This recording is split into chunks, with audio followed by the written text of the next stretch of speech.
All right. We are live. We are ready to go. There are going to be a lot of people joining us today that aren't used to the show, aren't used to us. They maybe don't know who we are, but we are the Vision Quest podcast. I am Brad. I am the host. We've been doing this for, I don't know, maybe 4 or 5 years. Got uh, lots of episodes out. Lots of guys been on. Lots of guys have told some great stories, and lots of guys have missed out on some great stories that we weren't able to talk about because, I mean, we've gone on for 3 hours. But today we are joined by none other than Nick Suriano. Sir, Nick, Oh, the hype has been pretty good. I mean, yeah. everybody's excited to see you. Everybody's excited to kind of hear what you have to say, hear your story. That's why you're here. Tell your story. So I appreciate you, number one, taking the time out to join me. It's been great. Brad, thanks for having me on. Yeah, dude, just talking to you back and forth has been great. You're a genuine dude. I mean, I could tell right out the bat just talking to you about coming on the show, kind of talking about the story that you want to tell and the things that you have to say, and even just the background that you have. There is so much to talk about, right? And if you don't know anything about the show, I mean, we go from the beginning of you of sports, wherever you started, to where you're at now. And man, that journey has been Mm. a fucking wild one, dude. It's my pleasure, especially the Yeah. Vision Quest podcast. I mean, Yeah. it's Dude, amazing. dude, for you to come on, it's great. So I think what I really want to do is let's get down to the dirty. Let's start talking about you. So Uh, you're from New Jersey, right? that's right. What town in New Jersey are you from? Paramus, New Jersey. Okay, okay. You went to Bergen Catholic for high That's school, right? that's Bergen County, by the way. Yes, I, Yeah. I went to Bergen Catholic. Yep, Um, yep. Okay. So let's talk about where it all started. You were a little guy, right? I mean, you've been a little guy for a long time, but definitely. where did you start sports? Where did it all start for you? Well, I started wrestling at Paramus Rec. I did play baseball, football, soccer, Okay. things like that growing up. Was super active and Okay. just always liked working out and you Yeah. know feeling what it's like to be in shape and be healthy.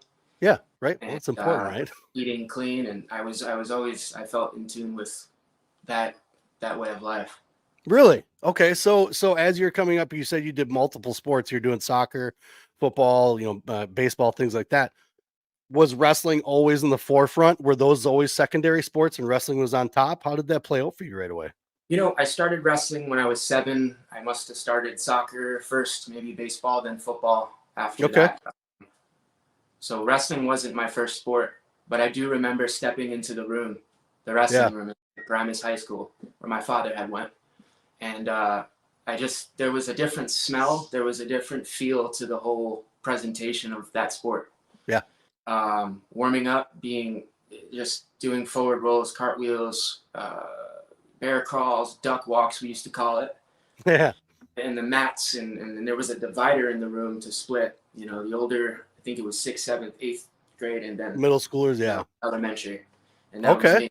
So, 7 years old. Okay. So you get in that wrestling room, and I mean you tried other sports, you're having fun, but that you gravitated towards the wrestling room. And who were some of your any notable partners? Who were some of your partners that you remember in that room? you know, I, Even if they're not notable. a couple of guys that just growing up went to school with. I mean, Yeah. Tyler Cassidy was a name that I could remember off the bat. There Okay. was a couple young ones that I started with. I actually started with my older brother. He was in 8th grade at the time. I was in 2nd. Yeah. And so he was on the other side of the room. I was on the little guy's side of the room. Nice. And it just, yeah, it was absolutely amazing. I remember getting like a Gatorade or something after practice and just feeling that deep sweat, that just takedowns and the drilling, and it kind of just, I don't know, it drew me in and fascinated me from the start. And I started going to club, not that year, maybe the year after too. And which club? Apex Wrestling School. Apex. Yeah. Okay. So I think Nice. it was in South Hackensack, New Jersey at the time. It was on top of it was a little room on top of a building. And, Yeah. yeah, it was, I don't know, it wasn't very much to it. There was a pair of shoes hanging on the ceiling, and there was a sign that said, "Can you fill these shoes?" It was from the first state champion from that club. Nice. And yeah, the color, I think the colors at the time were blue and yellow. Yeah. of the club at Apex. I think now it's red and black, but it's Yeah. been a long journey Yeah. um, It has. since. So Yeah. especially growing up in New Jersey and living out in California now, Central Coast, Yeah. Yeah. there Yeah. is a cultural shift and a perspective enhancement, especially in terms of winning in wrestling. I think, which is the goal and has been the forefront of my life, the Yeah. sport of Yeah. wrestling, and it's something I deeply love and am No grateful doubt. for. So, So, well, and no doubt. I mean, obviously, you deeply have a passion for the sport. So when you're coming up as a kid and wrestling and the things that you were put in front of. I mean, we're talking about East Coast. I'm no dummy. I'm from Wisconsin. I take my kid to the East Coast to get good competition, right? So that's where it's at. Where were some of the first? What is the first competition you remember wrestling in? um, Tulsa Nationals comes to mind. I remember doing a couple local events in Bergen County. I think it was called Twin County. I don't remember the names, but Yeah. I competed in Wildwood down the shore. Oh yeah. There was a duel. We're at the shore. I don't know if you've heard of that. No, heard of Wildwood Duels though. I've definitely heard of Wildwood Wildwood. duel, Yeah. super competitive. Yep. Teams from Pennsylvania, all over pretty much. So So that was right out the gate for you? Like a uh, couple little ones and then like man, just to Tulsa's and Wildwoods because I mean we're talking about grinders, man. We're not talking about just heading down to the high school down the road and doing a youth like tournament. anything else, it takes time to build into. And Sure. I remember, like I said, starting club a year or two after my first year. I just did Yeah. local competitions. I didn't do club wrestling. I started in recreational wrestling. Okay. Yeah. And I think I might have taken second my first state tournament as a elementary school, middle schooler, elementary schooler, Yeah. third grade perhaps. And then I ended up winning consecutively, perhaps up through high school. Just a natural. Like did that how is that kind of how it felt to you when you started competing? Was it just a natural feel of wrestling? I think there's a survival mechanism to it, at least True. in terms of the ways that I was raised and just how Yeah. I was wired. I always liked, I don't know, competing in school. I went to Westbrook Middle School. We used to do pacer tests and physical fitness tests, Yeah. sprints and stuff. And I always had the will to win and the urge to, I don't know, push myself into that deeper state of awareness and Yeah. and in physical. I liked the physical side of whether it was playing soccer with friends and competing or Yeah. I mean, even getting in a little scuffle in the schoolyard looking for a double leg takedown. I always had that urge of that the wrestling seemed to really resonate with me. I played other sports, like I said before, but Yeah. there was something about the takedowns and the self defense, Yeah. Yeah, for sure. personalization of what wrestling Yeah. brings in that certain on the wrestling mat. So Protecting your space. Yeah, for sure. Hell yeah. absolutely. So as kind of going through you're hitting some of these tournaments like the Wildwoods and the Tulsas and things like that. Where did I mean because the East Coast is a different level. It's been like that for a while. Were you once you got to those places, were you like, oh man, I gotta step it up a notch? I gotta pick up the pace. Were you kind of a little surprised Yeah. and taken aback? I just remember it was competitive in New Jersey, absolutely for sure. Yeah. But Pennsylvania, I remember there was clubs from Pennsylvania where my father, we used to take a couple, road trips to seek Yeah. out competition and I don't know, be challenged. And that was a time for me to, I guess, where I got to decide if this is what I actually liked or wanted to do. Because it was ultra competitive and I just remember we would travel to Pennsylvania a little bit, do Yeah. the North Shores, and then go out to Tulsa, Oklahoma eventually. Okay. Okay. Tulsa Nationals, and then build into the Super 32s when high school came around. And Yeah.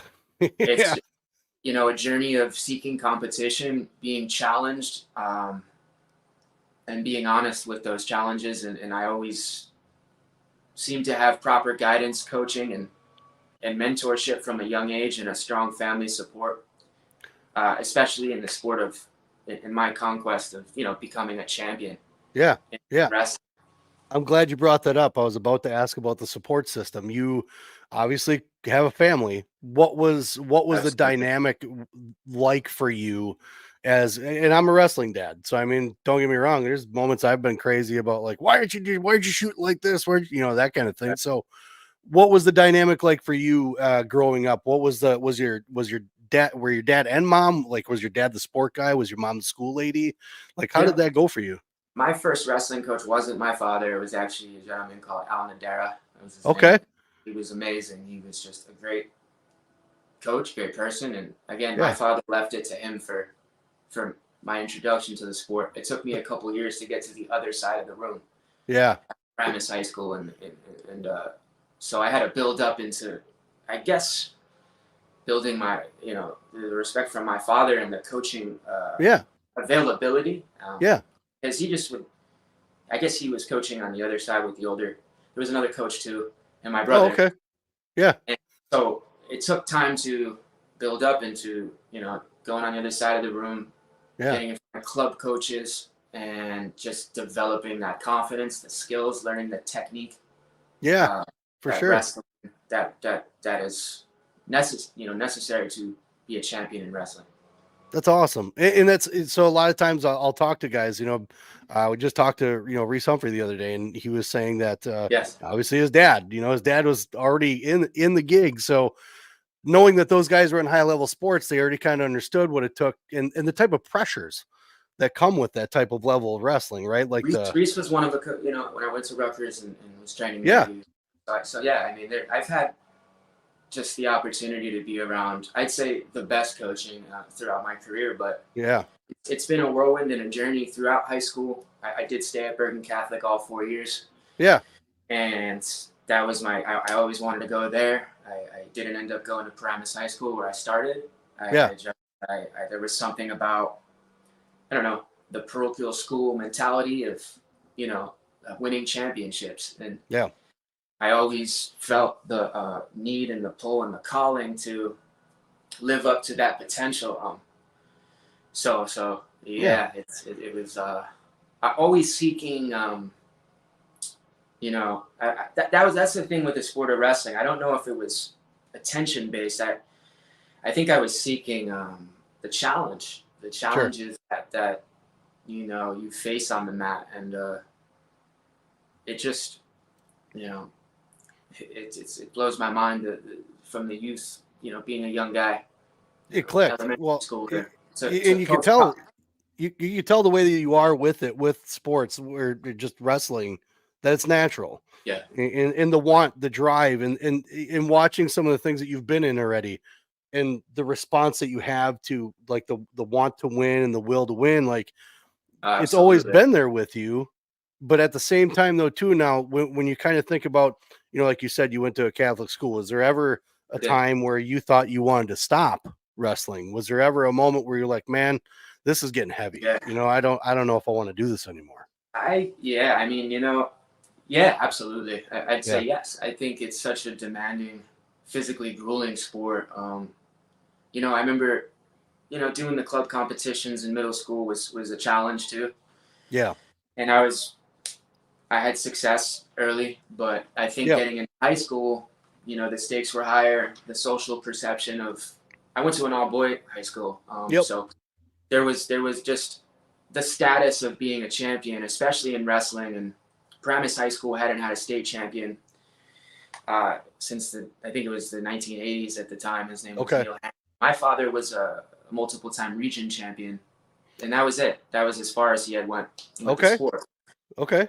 So I always felt the need to push myself and trust coaching so that I could be better than my best and be better than, For I sure. perceived to be. And I never imagined that I would be, I mean, I always had the dream and the vision and the goal to be a 4-time state champ or a state champion. It started with that first title Yep. freshman year. And then I think it took me to about end of sophomore year. I was a 2-time state champ, and it actually clicked where I Okay. said, "Wow, I could be a 4-time state champ."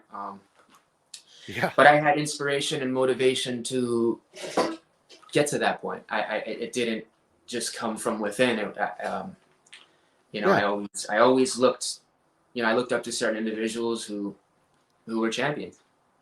So with that championship mentality and the things that you were bound to accomplish, where in your, we'll say starting in your high school career, where in your high school career did you say, like, were you when you were wrestling, were you like, I'm gonna go, I want to wrestle at a Big Ten school, NCAA champ? When did that vision begin for you? You know, to be quite honest, I think it was starting in 7th grade, perhaps. Wow. I Okay. repeated 8th grade at another Catholic school, Okay. St. Joseph School in New Milford, I think the town was, Bergen County, not far Okay. from Oradell and Bergen Catholic and Paramus.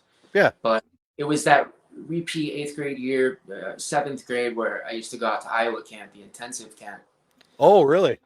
Oh, absolutely. And I got a nice flavor and taste of Iowa wrestling and the culture of what it takes to be a champion, and seeing that in those colors, Yeah.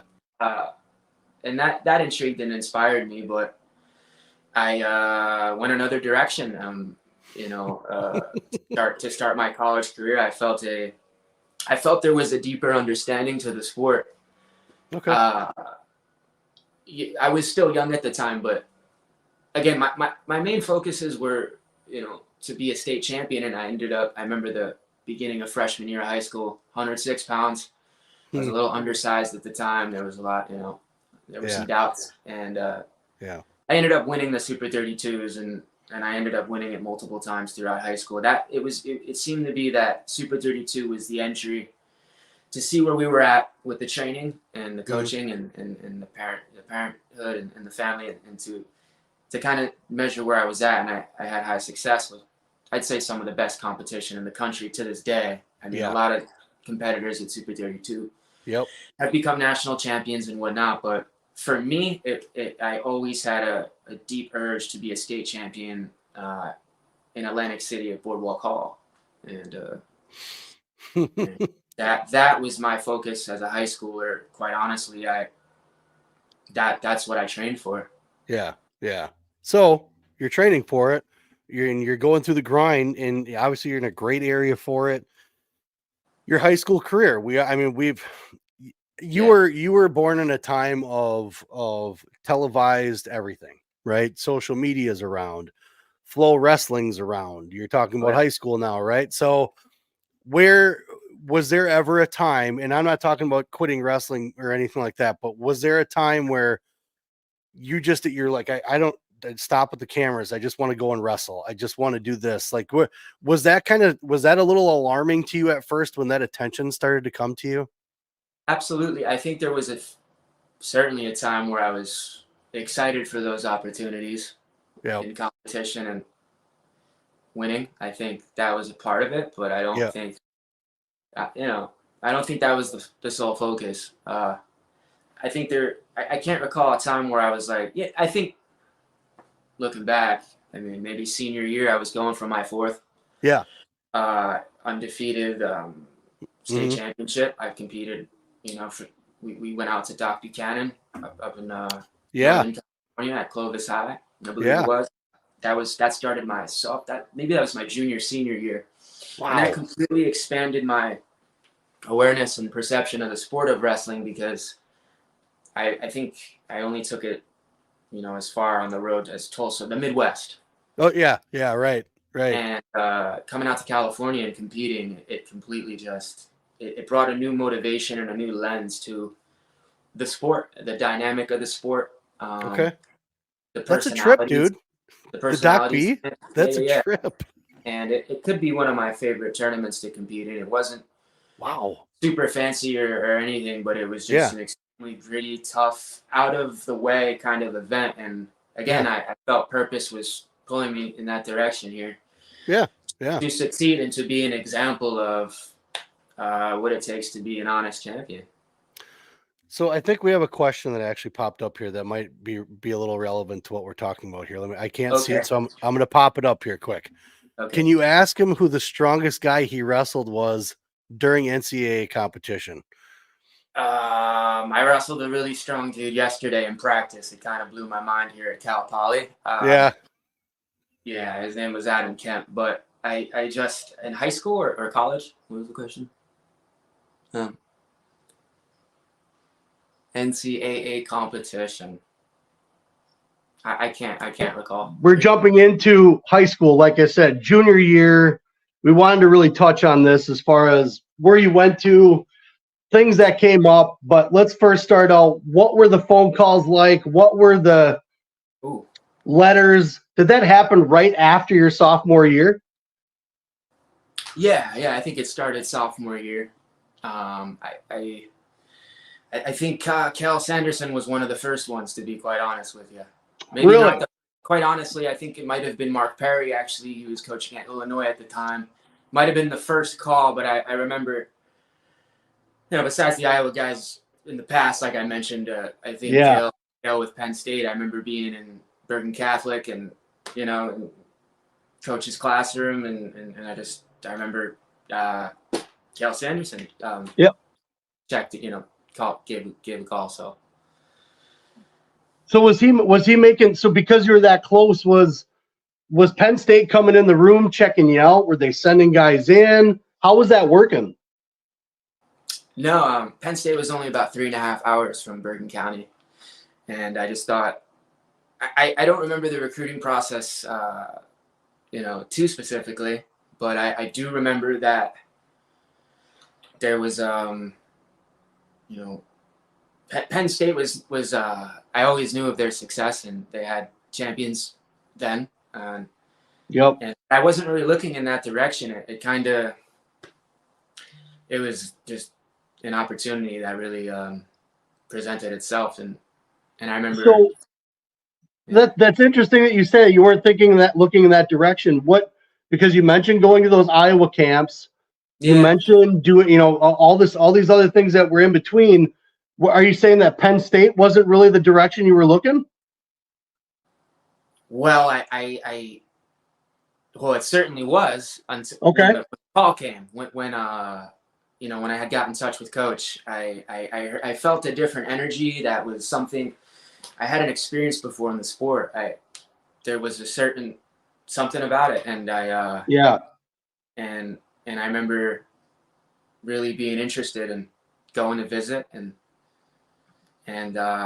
long story short, I wanted to go to Penn State. That was my first pick. That was my top pick, and it was a stressful time picking a college at that time. I can remember that. I used to work out in the backyard a lot, and after all the tournaments and the successes, I had a drawing to go out to State College, and we took that drive to go with my family, and we would go to Happy Valley, and I got to see the wrestling and the culture, and it was fascinating at the time. So with that being said, I mean, obviously Penn State's there. Penn State's the forefront of your mind. It's the guys you're talking to. I mean, what were some of the other colleges that were contacting you throughout that time? I mean, it's nerve-wracking. I mean, you were popular. You had guys, I mean, not just popular, good at wrestling. So you probably had colleges galore that were just reaching out and wanting you to join in. What were some of the, I mean, a lot. To get a guy like you on their team, what are coaches telling you? Well, before that, there was a lot of Big Ten. If I can remember correctly, there was a lot of Big Ten schools that were recruiting me. I mean, from Nebraska to Ohio State to, I don't know, all the Big Ten was the mantra. I mean, at least in my mind, I felt where the best competition was, and that's what, to me, growing up in New Jersey and climbing through the ranks and seeing the champions at the time, Big Ten seemed to gravitate to me.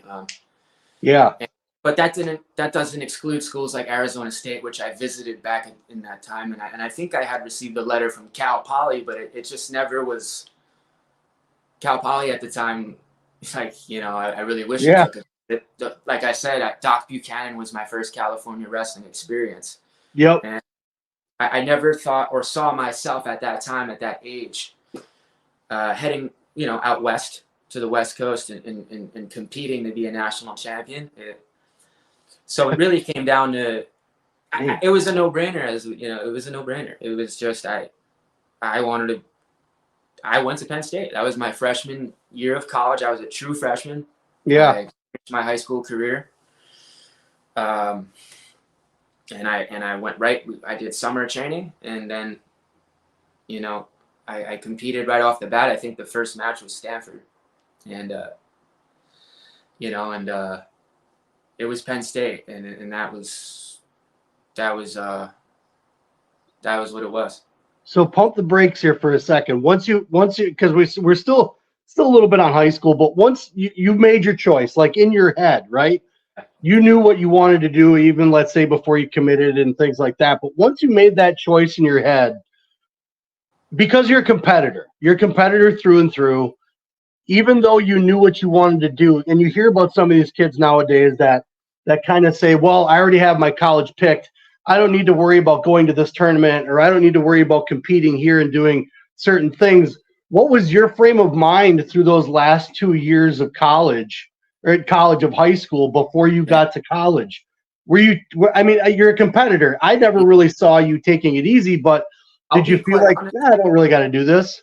Yeah, it was to close out that high school career with the 4 state championships. That was a goal I always had, and it was attained by Anthony Ashnall from South Plainfield at the time. And we had trained at the club together, and he, you know, I just used to see that, and I said, wow, I'm gonna do it. I'm gonna do it. Yeah. And it ended up happening. You know, 4 championships, state, and you know, I traveled across the country to wrestle the best, and I don't really want to say names, but I've wrestled the best. I've wrestled.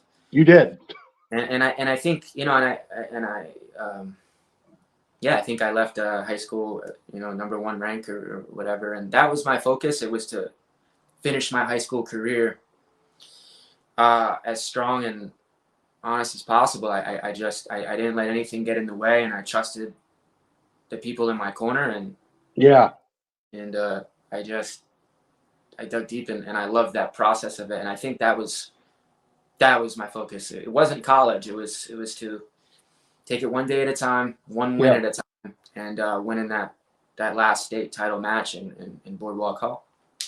Well, and I figured that was the case, but you know, sometimes, like I said, these kids some of the kids out there you know, I got my spot picked. I'm comfortable. I'm going to go train with my college team, kind of thing, and go that direction. But so now, as you're getting into, you said you were training there in the summer, things like that.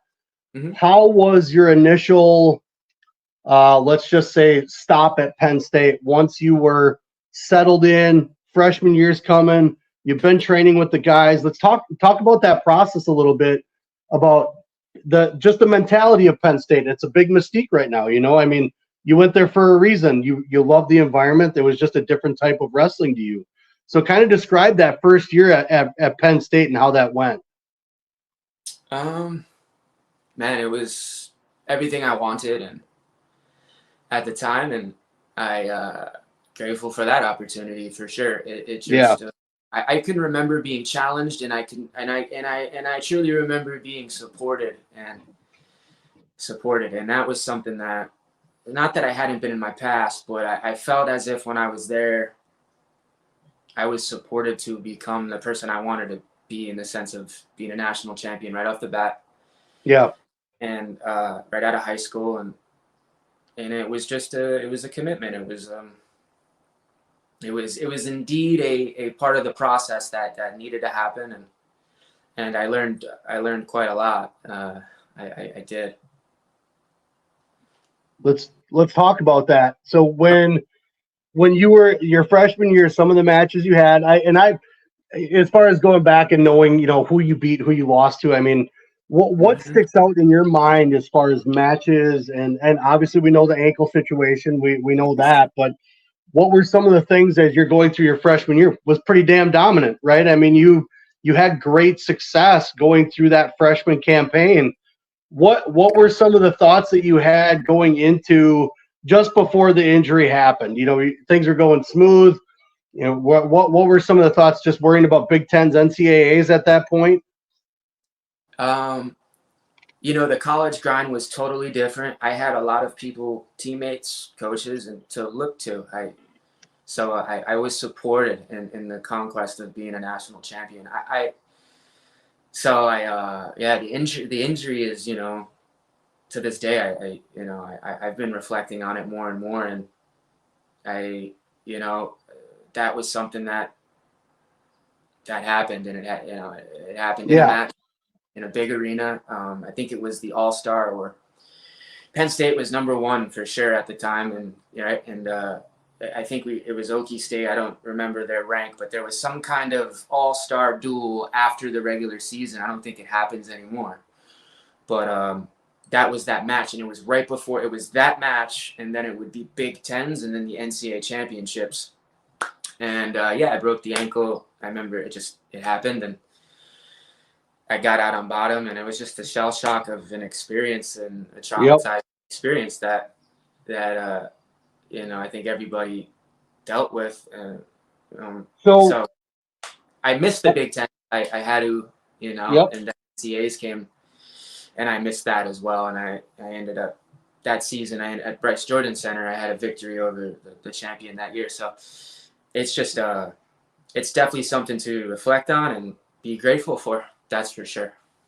Yeah, definitely. And obviously, I mean, like I said, God, that year was dominant, and to the injury that happened, we've seen, guys go down with injuries and things like that, but what an inopportune time. But I know that there, obviously when you did that show with Flo, kind of talking about, the injury happened, were there decisions that, what's that? Which show was that, sir? Flo. The first one. Yep, the first one that you did with those guys. The Fearless Warrior. When you had just started at Rutgers, you kind of touched on the injury a little bit in that interview, as far as, maybe some decisions were being made that didn't agree with. I mean, what was your want and need in that time of your injury? What was your want and need to be able to go, to the process? I think at that time I truly believed I was on track, like, my coaches believed, and that was our plan. That was what it was all about. I think I was on track to being a national champion my freshman year. So that was a big perspective shift. It completely blew my mind. I was in total shock. And I think there was a homesick effect of, want to be with my family and loved ones at the time. And that was New Jersey, 3.5 hours back east. And I truly, I don't know. It was just a really emotional time. And I dug deep and said, hey, I think I can win a championship back home. Yeah. And I, I'm not going to get into specifics. I can hardly remember, but I went with it. I stuck with it and said, because I just felt that nothing at that point, that trauma, in that matchup with the left ankle, it just, it brought a sense of clarity too. It really took pressure off me, and it was a heartbreak a little because, that happened. And the thing with me too was it wasn't really just about me. There was a team aspect to it that I did want to be a part of, and I didn't get that opportunity. But it just put things in perspective and brought clarity of who I could become if adversity at any cost did happen. And I realized if, adversity happens like that, do I have what it takes to dig deep and still be who I want to be? And I just, I decided to do what I did at Rutgers. For me, this is kind of where the Vision Quest part starts for you. Ooh. You had, like you said, you had that feeling that you going back home, the comfort zone, being able to be close to, family, things like that. So having that perspective and going into Rutgers, I mean, obviously you had to, transfer, things like that. So I'm sure there's heartbreak and things that, having to leave a situation that you really wanted, but now you're getting into a situation that is almost more, I would say, more of a zone for you, right? So you get to Rutgers. How does that feel? What is that environment like for you, being back home, things like that? What was that feeling once you started at Rutgers? Man, I think that there was a high demand coming from Penn State, and because of their talent and what they do, and being a part of that, it just, it was really an expectation I had to live up to, because there was a lot of doubt. I felt not from within. Maybe so. I mean, maybe there was some doubts. Like, man, maybe I'm. That injury happened, and like, who knows? Maybe. But I had to dig deep and say, no, I can do this, no matter the cost of the adversity. And I think being back home with the family and stuff was a key point. Point of my development as a college athlete for me and my path. So I think the expectation of always being that national champion stuck with me. And at Rutgers, I just remember that I had to live up to that expectation of becoming that. And it had never happened at Rutgers before. So that was an intrinsic motivator for me to dig deep and say, there's nothing that's going to, stop me, God willing, from becoming that. Do you feel like the pressure was more when you got to Rutgers? Did you feel like there was, just because it was that home environment? Yeah, I'd say so. Yeah. Okay. So obviously you're not a slouch. Your freshman year was dominant. You're going into your sophomore year with Rutgers. Mm-hmm. How do you feel about the season coming up as you're preparing for it? Your ankle injury healed. You got a fresh state of mind now that you're back home. How did you feel going into that season as you started duels and things like that? Did you feel fresh, like you had this renewed type of energy? No, I remember just constantly battling through the adversity. The transfer process was stressful, and then the injury I had to deal with all summer, and training through that brought doubts. And then I had a new setback with an infection in my knee that kept reoccurring, which is another story. And thankfully, I've had the right mentors and just the right people to help get my health back on track in the right direction to be that champion. So I think that whole sophomore year was a constant fight to recover from the trauma and from perhaps the downfall, or however you want to perceive it. For me, it was a blessing. It just, it was a really challenging time. Yeah. It brought the Rutgers sophomore, season really brought a motivation, a fire. Part of my, that time where I had to really dig deep and I remember in leading up to it, I was on fire. I was winning the duels and whatnot. And then, I ended up in a hospital for a couple of weeks before the NCAA tournament, and I ended up falling short and losing. And that was something that, it was 2 years with injuries and health issues and things like that. And I had never experienced that in high school. I was kind of always healthy and fresh. And I started having doubts about that. This is when the tide started to change in my mind with the sport of wrestling. And like you asked before about, stopping or quitting or whatever. Yeah. It brought a whole different lens from high school success to entering Penn State, and then, falling short, going through the injury experience.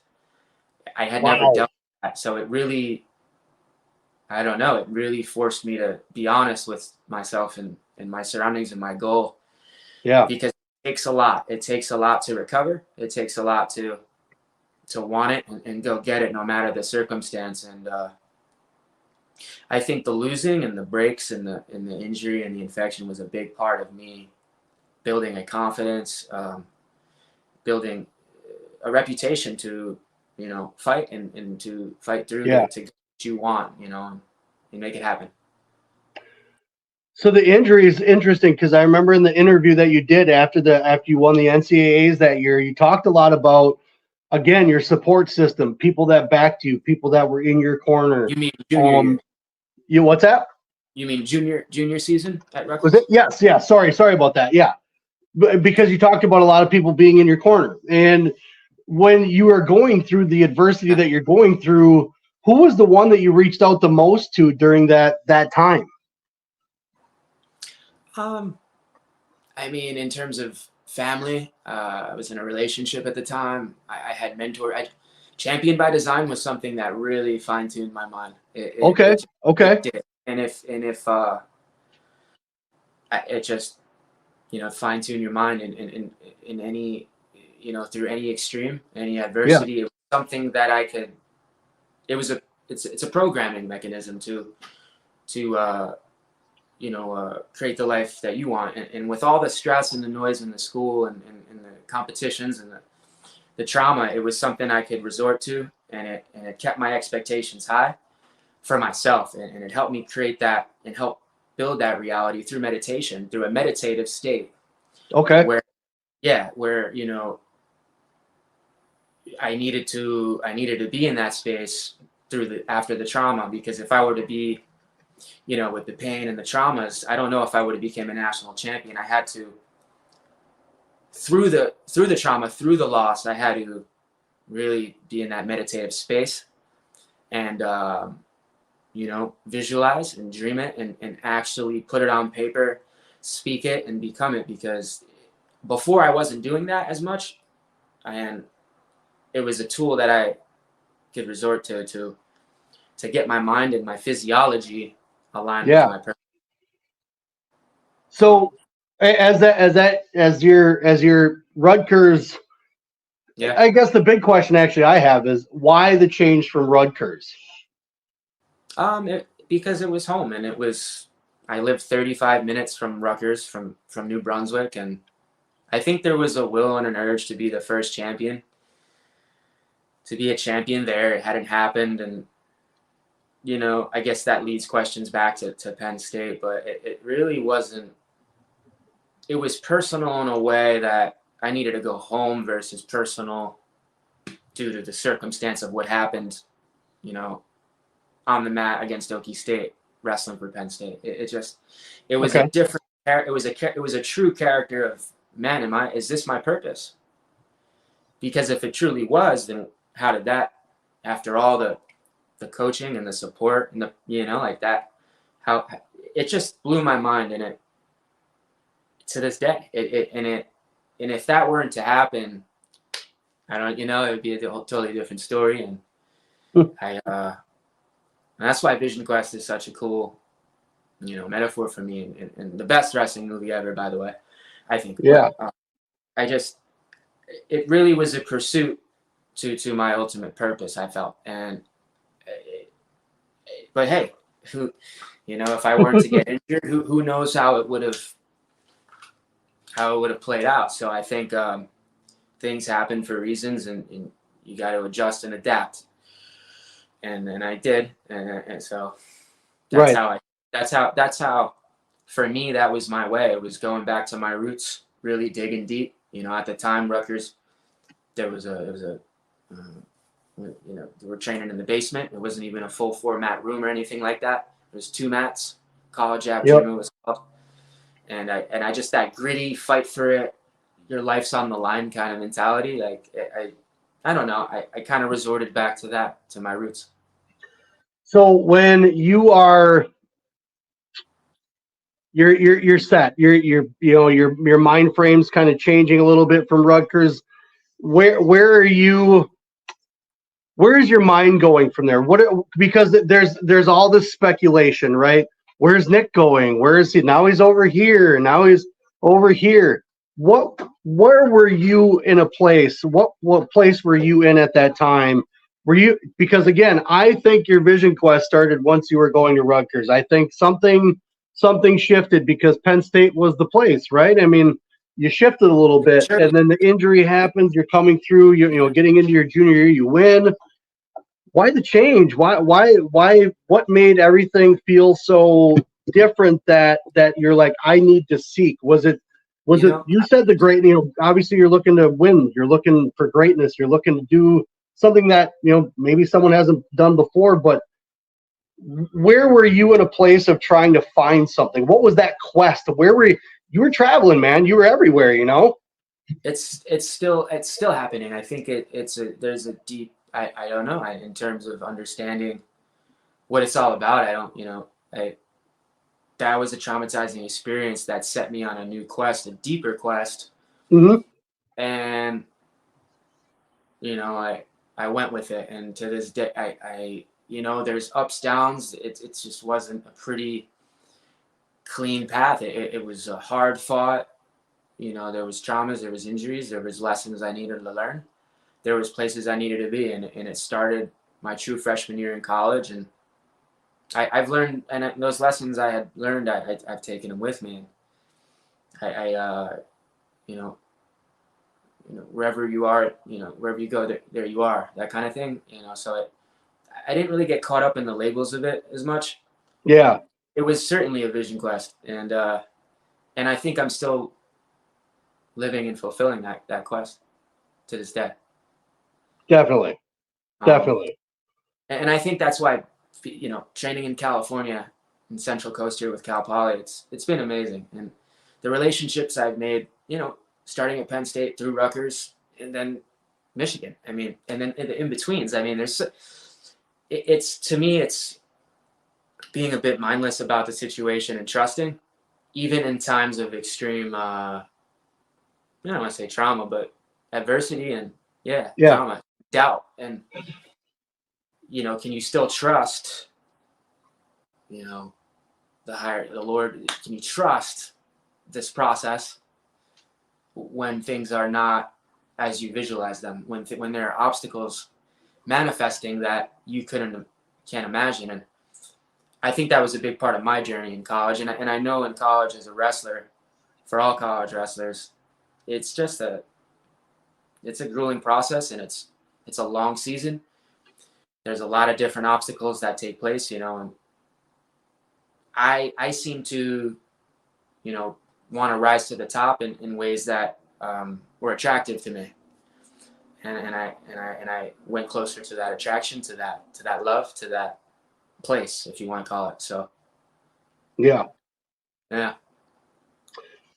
So with that traveling, you obviously were able to kind of get into some other rooms, practice, get your hands on other guys, and you were practicing. I heard Arizona State was an area that you went to practice with. I know Mark Perry's down there.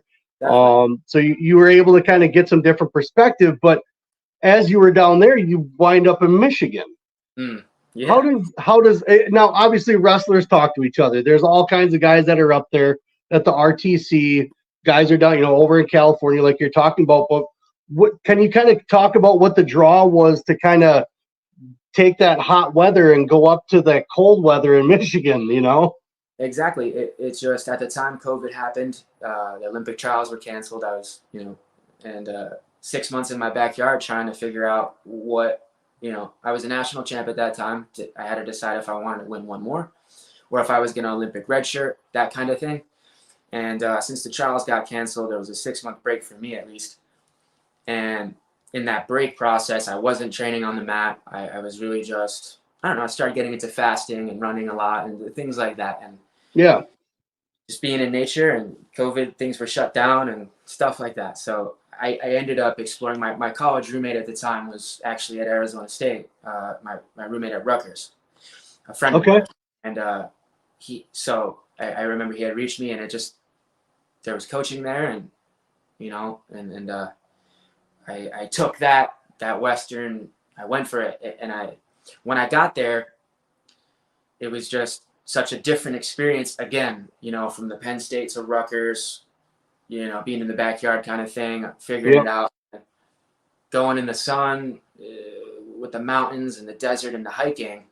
Yep. It just completely opened my mind again to who I could become. And I wasn't training with the college team at the time. There was a small group over with Sunkist kids there. And I loved it. And it gave me space from that national champion identity. And then it gave me the clarity to, to believe that, I might be on path to being a top guy in the world now in my mind. And that atmosphere with the sun and I guess the stars kind of aligned kind of thing. I had my first overseas tournament in Nice, France, ended up winning. And it just, it was, and then, that built up in that adversity, to trials, the Olympic trials, where I tested positive for COVID-19. And that brought me a whole new perspective of adversity, doubt, and understanding recovery from that trauma. It just, I had to deal with that. And in that time, the roads led to Michigan. And that was that was the decision that I had to make. And, Arizona State was great. But made some great relationships there, met some really cool people, but I decided to go to Michigan for my final season of college, and with the motivation to truly close out my college career as a national champion, no matter the circumstance, the opponent, the injury, the COVID. It didn't, it was just, it was being a champion, coming down, losing, being down there a little, trying to figure it out, understanding with a new clarity of an opportunity, and going with it, and completely diving into that character and belief of this is who I'm going to become. No matter, there's that no matter what effect of, and there's a lot of things beyond my control, of course, right, and stuff like that, but like there was just a belief where it didn't matter where I was. I'm going to focus on doing what's right, and I'm going to get the job done. And for me, that was winning that national championship, just like freshman year. Yep. I always had a goal as a youth, when I started wrestling, states, and watching on ESPN, it was nationals. That was it wasn't freestyle growing up at the time for me. It was taking people down, chop, ride, armbar. It was just that was my focus. It was to be a national champion kind of thing. And so the world wrestling from from being in Arizona and whatnot. Yep. It just boom, right back to reality in Ann Arbor, and the Nationals were in Detroit that year, and and it's just to get into that we can, but it came down. It was NCAAs, my mom's birthday, and win. That was it. You nice. You make it happen. So that was my duty with Michigan, and it was a great experience as well, but just a totally different one from the other places, and just a vision quest, man. So with that Michigan season, I noticed a difference. I mean, not only just how you were on the mat, you were still a competitor, you still wrestled hard, but just the look of you. You talk a lot about the nutrition and things like that. Talking to Frank Jasper, which shout out to Frank Jasper, shoot from Vision Quest, got the shirt on.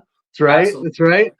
100%. So we know he talks a lot about nutrition. He's the man with the plan when it comes to food. So we talked a lot about you when we've had you on the show, or we had Frank on the show, and he's brought up that when he brought up to you any type of change, any type of diet, like you hammered it home. You dialed in. Like he said, hey, do this, do this. He creates plans. This guy right here is another guy that follows one of his plans. So as you're going, I mean, what's that?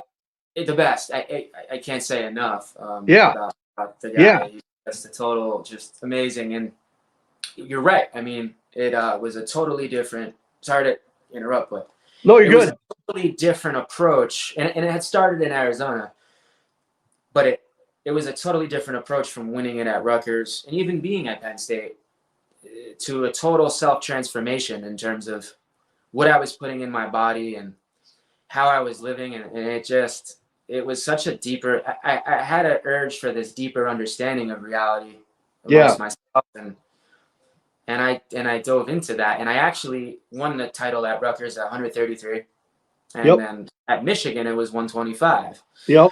And there was just a lot of decisions and lifestyle habits and dietary things in terms of health. You look lean. You looked lean, dude. I mean, watching you at the NCAAs, I mean, you were cut different.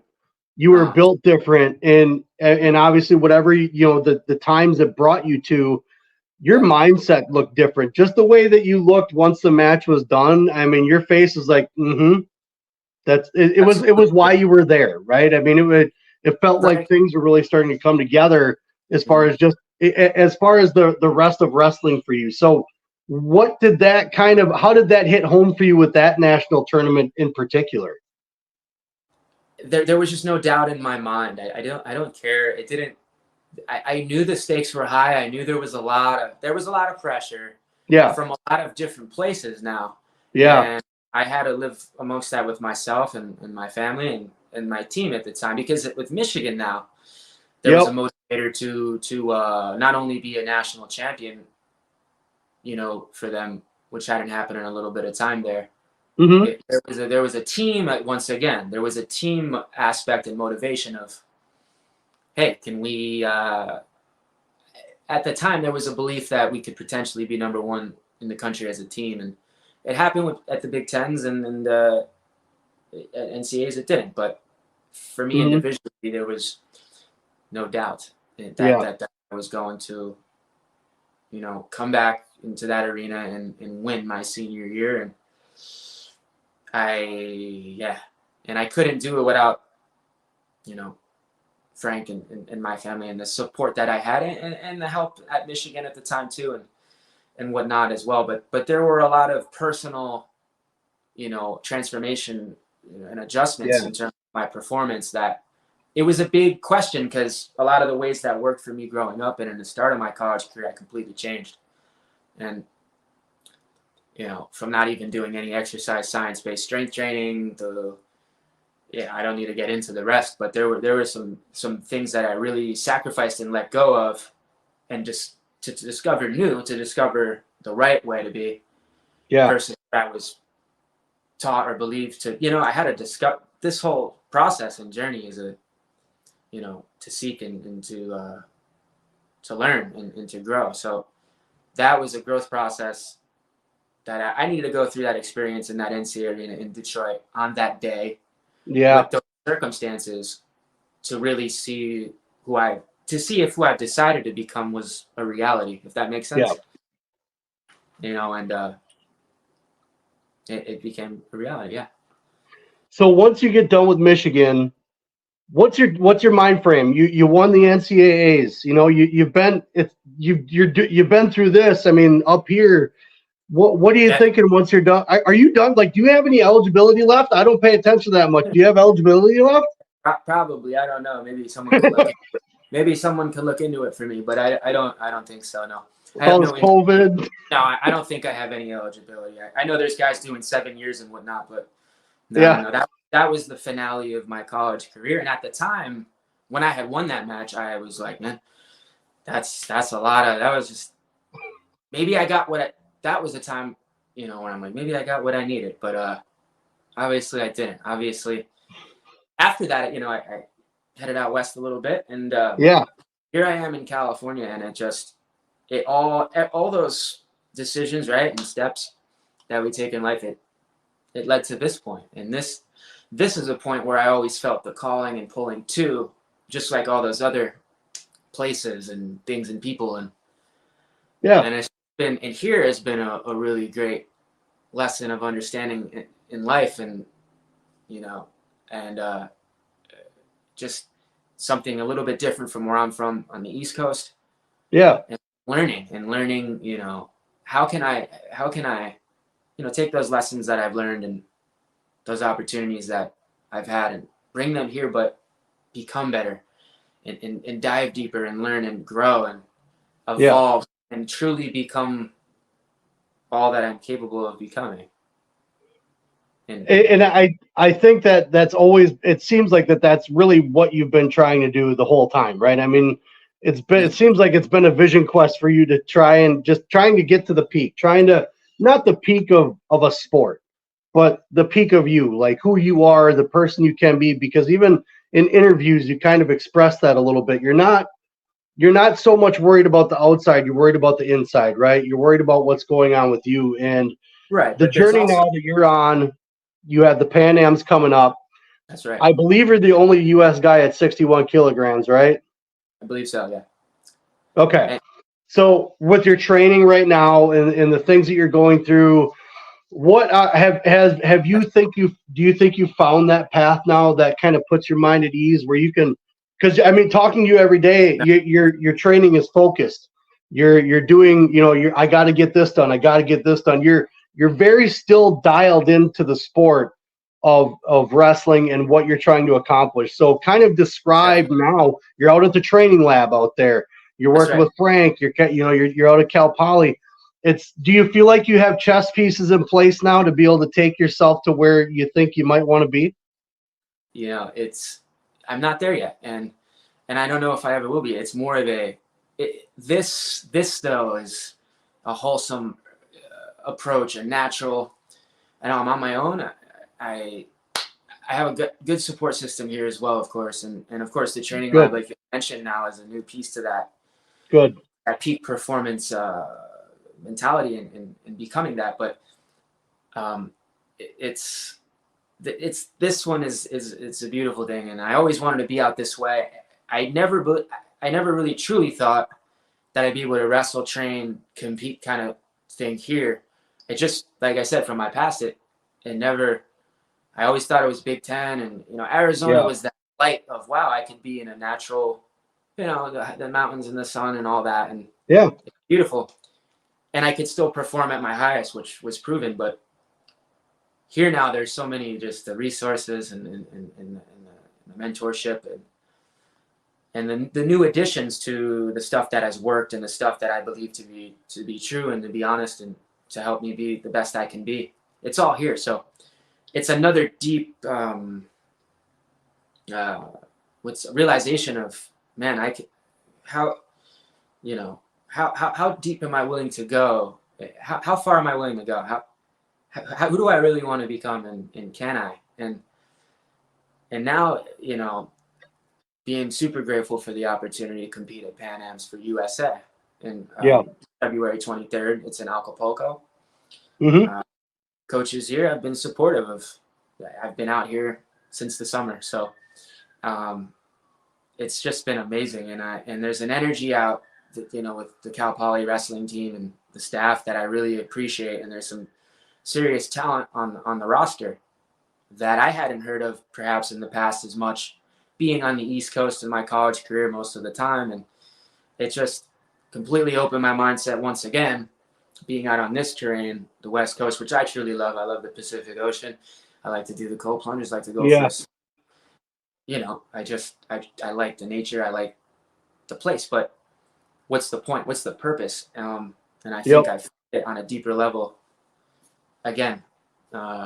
So that's that, purpose pulls. So it almost seems like you're shedding a skin each time, and you're becoming and growing into something, and but someone else, not necessarily different, but you're just growing, and it's exciting to watch. It's fun to see what you're doing, and everybody wants to know, right? Everybody's like, what's Nick doing? Where's he going? Who's he practicing with? So when you see this wrestling thing, how old are you, Nick? I'm 26. Okay. You got plenty of time to compete yet, right? I mean, lots of goals you can accomplish yet in wrestling. You got time, especially now. I mean, you're a healthy guy. The way you're eating, the way you're training, it all just feels right. But we've got a couple questions that we've seen now. Are you possibly ever thinking about ever doing like a UFC?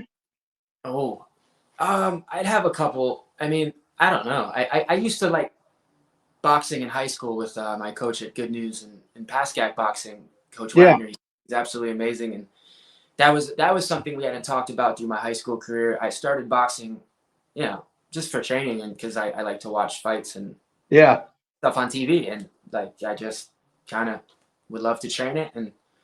But I don't know. I've crossed paths with several champions in that sphere, but I don't know. I don't know if that's something I want to. I know I can do it, and I'd have an opponent in mind that I'd love to maybe line up with. But that's another story. Right now, I'm focused on gold for USA and myself and people out here and the support through this whole journey that's led me to that point. But it's out there. I that's not my focus right now. My focus is being at peak optimal health and perform the best I've ever had on a wrestling mat. And I think the opportunity to wrestle for USA at Pan Am's is a blessing, and I'm excited for that because I haven't experienced that before. So that's a new, deeper dive into the ultimate of who I want to become. Right on. So we got a couple other questions on here I want to ask you. This one is, can you ask Nick if he remembers Premier Wrestling Club? Oh, absolutely. Be the first was the motto for sure. Yeah, be the first. Premier was we came out. We just heard the song the other night. Duran Duran, Wild Boys. It was we did again, being a Paramus wrestler.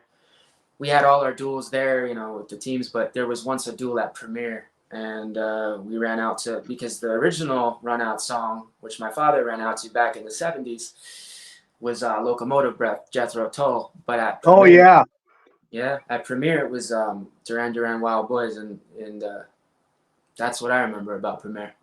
So, Nice. Yeah, I think Liam's got a couple for you, bud. So were you always in that mindset of I'm gonna let the wind take me, or like was there like ever a moment where it kind of clicked, like in high school or maybe after your injury at Penn State, or was it always just kind of I'm gonna let it take me wherever I need to go? yeah, I think a lot of it was deciding and knowing, you know, based off of my goals, you know, of wanting to be a champion. That always was there. No matter what happened, that was there. But things happen, and I had to adapt or die. So you have to adapt to those challenges. You adapt to the adversity, and you make decisions. But there's always that essence. I was just talking to a really close buddy of mine from back home today about that. Like, there's that essence from the point of the start of your journey in life. It's there, and you know, I think throughout the traumas and trials and the successes, it's there too. But I think when things get, you know, challenging and things occur that you didn't plan for, it's how do you remember that essence? How do you say, man, this is what I want, and I'm going to make it happen. And then during your time when you had COVID and you couldn't wrestle in the trials, was it a lot of like just burying yourself into training more, or was it you kind of took a step back and reevaluated not just your goals but yourself? That's a great question. All of the above, definitely reevaluation and trusting the mentors and the people that I look to, my father, my family, and the mentors, the Franks, the coaches, the biomechanic training, whoever your support team is, whoever you look to, you know, that's there. But but at the end of the day, you know, and throughout it comes down to, are you willing to make it happen? Do you want this? Is this what you're willing to become and to sacrifice everything for? You got anything else, man? No. I do. So I got one fun, maybe a couple fun ones here at the end. What's your major? I did labor relations back in Rutgers. I chose that. It was an open major. I got to do philosophy and acting classes with it. And, that's right. That's right. I loved it. You did. So, okay. Here's a question. Would you ever try any acting gigs? Would you ever try to do anything with an acting gig? Absolutely. I would love to. I think showing up to wrestling practice every day, to be quite honest with you, is a decision that you live with amongst yourself, and it's a part of the building to that identity of who you want to become. So in acting, it was just that was a key part of me becoming a national champion, to be quite honest with you, at Rutgers. After all the adversity and trauma, it just why, you know, going to theater, being in the middle of the stage and being vulnerable, you know, and saying things and feeling emotions and dealing with that. There's something about it that took me out of that I need to win because I need a win mentality. And it actually, I started to feel and listen a little bit more. Yeah. Right on. Did you, like, during your first year at Rutgers when you had that injury, was it difficult for you to do school and wrestling while recovering from certain things, or was school really easy for you all the time? No, school is a big part of being a national champion in college. You know, you have class daily. It's a part of being a collegiate athlete, and it's not something that you could overlook. So I know you have to certainly deal with that requirement. That's why that major for me was key, because I had acting class a couple times a week, and I took some philosophy, and it just took me out of like classes that I didn't want to be in. I put myself in environments I was unfamiliar with, but I wanted to be there. So do you get? We got a question on here that says, "Can you ask Nick about nerves? Do you get nervous when you think you're going to win? How you want to win? How do you deal with nerves?" I feel nerves all day throughout the day. It's a part of our life. I definitely, absolutely. I just walking into a wrestling room it brings a different sensation than walking into a coffee shop. It's how do you adapt and adjust when you feel those nerves and sensations, and I think how you kind of program your mind a little bit and how you talk to yourself and how you can feel is a big part of dealing with the nerves because they're there. Yeah. Okay. Well, Nick, man, I really appreciate the time. I apologize for the hiccups. You've been a great guest, dude. You've told your story. We've got to dig into a couple things. You're able to kind of express some things out there. You got guys that things you want to plug? I just wanted to say to Liam, good luck on your 4th team state title. That's really cool. Man, I got to experience that in high school, thankfully. So good luck. Thank you. Nice Thank you. I appreciate it. In terms of plugs, Brad, I think we've touched on quite a lot, and again, but I'm super thankful for the circumstances to lead me to be where I'm at now. I feel like I'm thriving in a direction that's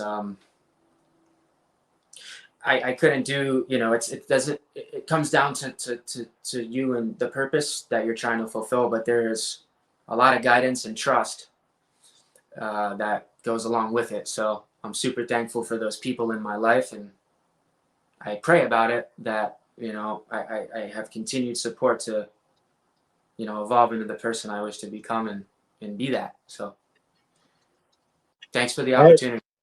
Yeah, dude, I appreciate you being on. There were a lot of questions out there, a lot about UFC stuff, and a lot about that. But I know we now know your focus, obviously, right now is wrestling and keeping track on that. So everybody, pay attention to him. He's going to be 61 kilograms. He's going to Pan Am's, representing the U.S. and the man of mystery, Nick Suriano. Appreciate it, dude.